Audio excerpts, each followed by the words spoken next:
जनपद गोंडा थाना एहतियातोक पुलिस कर्मी व लेखपाल की मिलीभगत से 3 करोड़ की संपत्ति जबरन कब्जा करवा दी। ग्राम सभा बेलवरिया पीड़ित संतराम का जनपद गोंडा थाना एहतियातोक अंतर्गत ग्राम सभा बेलवरिया निवासी बाबूराम गौतम, जिनकी उम्र 60-70 साल है, मंदबुद्धि के आदमी हैं, पागल की तरह बकबक करते रहते हैं। दिमागी संतुलन ठीक न होने के कारण ग्राम निवासी रामगोपाल सोनकर सन ऑफ पंचम निवासी ग्राम बेलवरिया सितंबर 2021 में फर्जी तरीके से 3 बीघे जमीन बैनामा करवा लिया, जिसमें मुख्य षड्यंत्रकारी राजनारायण वर्मा गवाह, दूसरा गवाह परमेश्वर वर्मा, सुखराम सोनकर। इन लोगों ने फर्जी तरीके से इनकी संपत्ति को दवा कराने ले गए थे और राजकर्मियों की मिलीभगत से फर्जी बैनामा करवा लिया। पीड़ित बाबूराम के 3 बेटे हैं। जब इनको इस बात का पता चला तो वे विपक्षियों से पूछने गए। विपक्षियों ने फर्जी तरीके से थाने पर उनके खिलाफ प्रार्थना पत्र देकर उल्टा सीधा कार्रवाई करते हुए संपत्ति को कब्जा कर लिया। कब्जा के दौरान जब बाबूराम पुत्र संतराम ने माननीय उत्तर प्रदेश सरकार, श्रीमान जिलाधिकारी महोदय, श्रीमान पुलिस अधीक्षक महोदय से अपनी शिकायत करते आ रहे हैं, लेकिन राजस्व विभाग, पुलिस विभाग की मिलीभगत से ऐसे पीड़ित को न्याय नहीं मिल पा रहा है। पुलिस बहुत ही निर्बल और गरीब परिवार से है। पता श्रीमान जी से मीडिया द्वारा गुजारिश की जा रही है, कड़ी कार्रवाई करते हुए स्थानीय पुलिसकर्मी राजकर्मियों को दंडित करते हुए ऐसे गरीब को योगी बाबा पर हमेशा भरोसा है। हमारे साथ विपक्षियों द्वारा हमसे हमेशा जान माल की धमकी दी जा रही है। यदि ऐसा कोई घटना घटती है तो स्थानीय पुलिस प्रशासन इसका जिम्मेदार है। यदि मुझे न्याय नहीं मिल रहा है, सरकार हमें अनुमति देना, पूरे परिवार आत्मदाह करने को तैयार है। अब पूरे परिवार भूख प्यास से मर रहे हैं। आपको बता दें, हमारी फसल पर हमारी भी पक्षियों ने जहर डाल दिया है, जो फसल भी नष्ट हो गई है। हमारी शिकायत पर ये खाते में कार्रवाई नहीं हो रही है।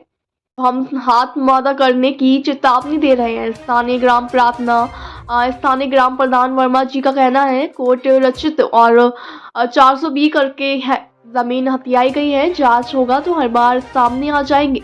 माननीय मुख्यमंत्री से शिकायत कर रहा है गुहार, मगर आज तक उसे न्याय नहीं मिला। संवाददाता मोहम्मद फहीम खान की खास रिपोर्ट।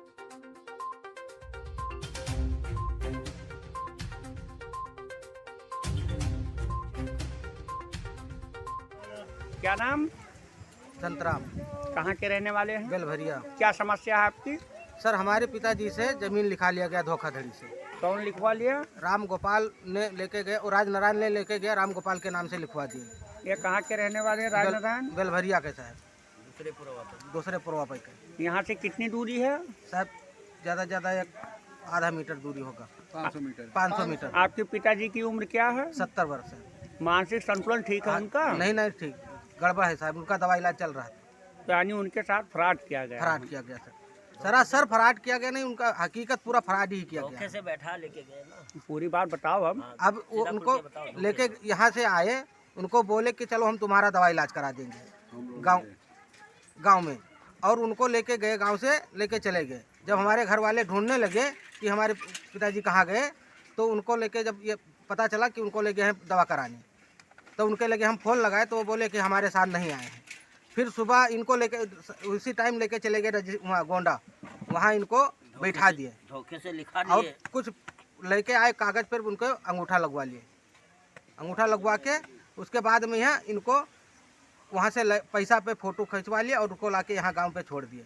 जब हमको मालूम पड़ा, सुबह जब हमारे औरतें सब दौड़ने लगी, तब प्रधान जी के यहाँ गई, तो उनसे बोला कि ये उनके अंगूठे में स्याही लगा हुआ है। तो प्रधान जी जाके मुआयना करवाए, तो पता चला कि उनका ज़मीन बैनामा हो चुका है। कितना दिन पहले?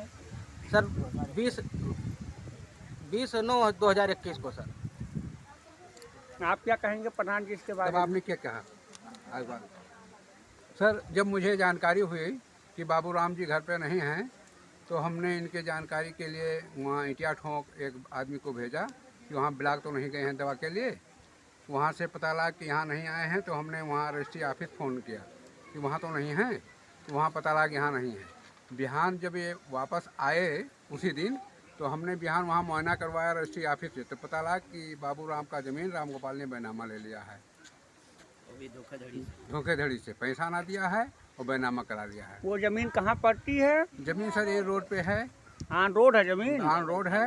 कीमती जमीन? हाँ, खरिया से इटिया ठोक मार्ग पे, वो धानेपुर मार्ग पे है। कीमती जमीन कीमती है? जमीन है सर, रोड पर है। तो नहीं रोड तो पे। इन्होंने किसी को एप्लीकेशन दिया अधिकारी को? हाँ सर, जी हमने अधिकारी को दिया। हम किसी के लिए बताया? 24 तारीख को हम राजकोट से पहुंच गए यहाँ। 24 तारीख को शाम को हमने गया एप्लीकेशन देने, तो वहाँ पर थानेदार ने एप्लीकेशन नहीं एक्सेप्ट किया। उसने बोला कि ये तुम्हारा सिविल कोड मामला है, जाके आपने कैंसिलेशन दायर करिए, 156(3) दायर करिए। हमने गया कैंसिलेशन दायर करवाया, 156(3) कराया। कैंसिलेशन चलते और फिर आपत्ति, उसके बैनामे पर आपत्ति लगाया गया। आपत्ति लागते हुए और उनका दाखिल खारिज हो गया, वकील नहीं रोक सके और उसका नकल भी लगाए। ऐसे सब कानून बोलते हैं कि कानून में बोलता है कि अगर कैंसिलेशन दायर है उसका नकल लगा दिया जाए तो दाखिल खारिज नहीं होता विवाद जमीन का। वकील कुछ नहीं रुका सर, लेकिन हो उन्हें गया पैसा देके और करा लिया गया। तो इन बातों को आपने उन लोगों से पूछा, बैनामेदारों से क्यों ले लिए हैं? हाँ, उसके लिए हम गए थे उनके घर, पंचायत के हैं, वो भी पंचायत आपके गए थे। उन्होंने क्या बोला कि हमारे साथ तुमने धोखा किया है, क्योंकि वो धोखा का बात अब बता रहे हैं सर। थोड़ा सा हमारे बाबा और दादा का जमीन पट्टा किया गया था, तो वो हम सबको नहीं मालूम था। तो प्रधान जी जब प्रधान हुए तो उनको मालूम पड़ा कि इनका ज़मीन यहाँ है, इतना 1.5 बीघा ज़मीन। बेचौना राम खिलावन और बाबू राम, इनके नाम से वरासत भी आ गया था। तो वो यही करके बोले कि हम हमारे ज़मीन के ऊपर तुमने एप्लीकेशन दिया है हमारे ऊपर, और हमने इसी बदौलत इसीलिए हम तुम्हारा ज़मीन पिताजी का ले लिया। हाँ, साजिश में। तो 70 साल उनकी उम्र है, दिमाग से वो फ्यूज हो चुके हैं, वो तो बैनामा के पात्र भी नहीं हैं। अब सर ये तो रजिस्ट्रार को मालूम होना चाहिए। कानून ऐसा कह रहा है 60 साल के बाद।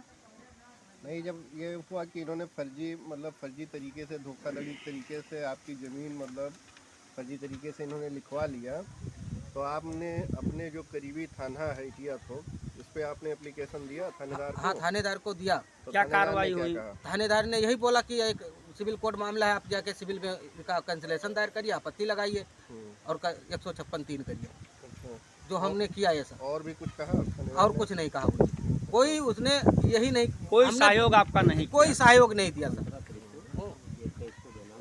पहले स्टे लगे हुए फिर भी कब्जा कराने आ गए वहाँ। और सर इतना काम करते हुए, इतना मुकदमा दौरान पर उन्होंने कब्जे के लिए आ गए और दवा खेत में बो दिए हैं। पूरा फसल मेरा नष्ट हो गया, ताकि जो बंटवारा पहले से चल रहा है उसका हस्तगन हमारे पास है। वो हस्तगन पे हमको बोने जोतने के लिए रोका नहीं गया था, और उसने कब्जा के दौर पे उसमें दवा छिड़क दिया है, पूरा का पूरा फसल नष्ट हो गया। अब हम सर क्या खाएंगे? बच्चे एप्लीकेशन दिया तो थानेदार ने हमको गाली दे के क्या बोलते हैं कि भोसड़ी वाले, जब तुम्हारा बाप जमीन बेच दिया है, उसके नाम दाखिल खारिज भी हो गया है, तो क्यों कब्जा कर रखे हो, क्यों दबंगई कर रखे हो? उस समय थानेदार कौन था? अब ये हम नहीं बता पाएंगे सर, कि सब जाकर अभी पहले हुए। थाना कौन है? इटिया ठोक थाना सर। कब गए थे आप थाने पर? हम 18 तारीख को गए थे सर। इस महीने की 18 तारीख? हाँ, इस महीने को 18 तारीख। 18/1/2024। फसल के बात लेके कि फसल में हमारा फसल में दवा छिड़क दिया गया है सर। और हमको मालूम कैसे पड़ा? जब हमने 8 बजे रात को खेत में पशुओं को हाँकने और देखने के वहाँ गए थे, तो ये खेत में दवा छिड़क रहे थे। तो हमने के साथ में दवा छिड़क रहे थे, तो हमने आवाज़ दिया कि कौन है हमारे खेत में। तो इसने क्या बोला कि आइए अभी हम तुमको बताते हैं कौन है, और दवा हम छिड़क रहे हैं और फसल नष्ट हो जाएगी तुम्हारी, अगर हमारे पास आओगे तो हम तुमको मार ही डालेंगे। आप कितने भाई हैं? हम 3 भाई हैं सर। कुल परिवार कितने आपके हैं? हमारे सारे फैमिली तीनों भाई के सब पूरे परिवार कितने पूरे हैं? परिवार सब लगभग 20 परिवार जैसे।